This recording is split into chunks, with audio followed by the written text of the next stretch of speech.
بسم اللہ الرحمن الرحیم۔ السلام علیکم ناظرین، خبر شامل کرتے ہیں فیصلہ آباد کے علاقہ ڈی ٹائپ کالونی سے۔ ڈی ٹائپ کالونی میں شہباز قتل کیس کے چاروں ملزمان گرفتار، پولیس ذرائع۔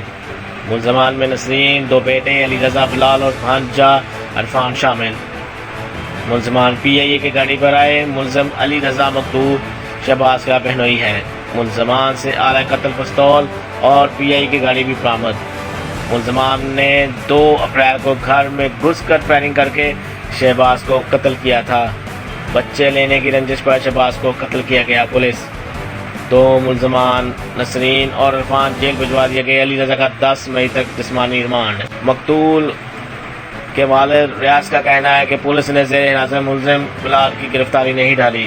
پولیس صلح کے لیے دباؤ ڈال رہی ہے، کیس خراب کیا جا رہا ہے۔ پی سی ون نیوز نے قتل کے ملزمان کے فرار ہونے کی سی سی ٹی وی فوٹیج حاصل کر لی۔ فوٹیج میں ملزم علی رضا فائرنگ کے بعد بھاگتا اور گاڑی جاتی نظر آتی ہے۔